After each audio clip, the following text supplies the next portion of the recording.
दोस्तों, हमारे धर्म ग्रंथों और पुराणों में लिखा है कि इंसान मरने के बाद सिर्फ शरीर छोड़ता है, आत्मा नहीं।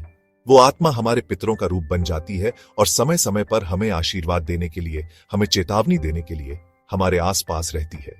लेकिन क्या आप जानते हैं, पितर हमेशा सीधा हमारे सामने नहीं आते। कभी कभी वो जानवरों के रूप में हमारे घर आते हैं, और अगर हम उस संकेत को पहचान लें तो जीवन की बहुत सारी मुश्किलें दूर हो सकती हैं। आज की इस कहानी में हम जानेंगे 3 ऐसे जानवर जिन्हें घर से भगाने की गलती कभी मत करना, क्योंकि माना जाता है ये हमारे पितरों का रूप बनकर आते हैं। कौआ सिर्फ एक साधारण पक्षी नहीं है। हिंदू धर्म में कौए को पितरों का प्रतिनिधि माना गया है।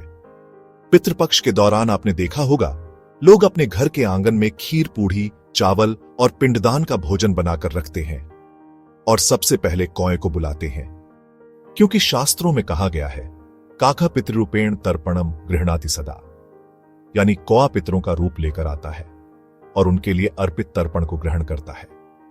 गांवों में आज भी यह विश्वास है कि अगर कौआ छत पर बैठकर कांव कांव करे तो यह संकेत है कि कोई शुभ समाचार या अतिथि आने वाला है। लेकिन शहरों में लोग इसे शोर समझकर भगाने लगते हैं। दोस्तों, यह गलती मत कीजिए। अगर कौआ आपके घर के आंगन में बैठता है या बार बार आवाज लगाता है तो समझ लीजिए कि आपके पितर आपसे कुछ कहना चाहते हैं। हो सकता है वो आपको किसी संकट से चेतावनी दे रहे हो या किसी शुभ समाचार का आशीर्वाद लेकर आए हो। कुत्ते को भारतीय संस्कृति में हमेशा वफादारी और सुरक्षा का प्रतीक माना गया है। लेकिन क्या आप जानते हैं, पुराणों के अनुसार यमराज के द्वार पर 2 काले कुत्ते पहरा देते हैं। यानी कुत्ता सिर्फ वफादार साथी नहीं, बल्कि धर्म और पितरों का प्रहरी है। गांवों में अक्सर देखा जाता है, रात को अचानक कोई कुत्ता दरवाजे पर बैठ जाता है या बिना वजह भौंकने लगता है। लोग सोचते हैं कि शायद उसे कोई आत्मा दिखी है, और हां, इसमें सच्चाई है। कहा जाता है, जब पितर अपने वंशज को आने वाले संकट से सावधान करना चाहते हैं तो कुत्ते के माध्यम से संकेत भेजते हैं। अगर आपके घर के बाहर कोई अनजान कुत्ता बार बार बैठता है या आपके आंगन में आकर शांति से लेट जाता है तो समझ लीजिए यह सामान्य बात नहीं है। यह आपके पितरों का संदेश है कि वे आपके घर की रक्षा कर रहे हैं। इसलिए कुत्ते को भगाने या मारने की गलती मत कीजिए, बल्कि उसे प्यार से रोटी या दूध दीजिए, क्योंकि शास्त्र कहते हैं कुत्ते को भोजन कराने से पितर प्रसन्न होते हैं और घर में दरिद्रता नहीं टिकती। अब आते हैं तीसरे रूप पर। यह सुनकर आपको अजीब लगेगा, लेकिन तितली और गौरैया भी पितरों का रूप मानी जाती है।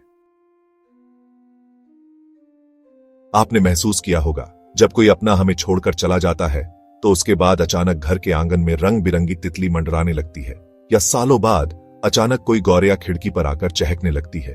यह महज संयोग नहीं है, यह हमारे पितरों का संदेश है कि वो अभी भी हमारे पास हैं, हमें देख रहे हैं, हमें आशीर्वाद दे रहे हैं।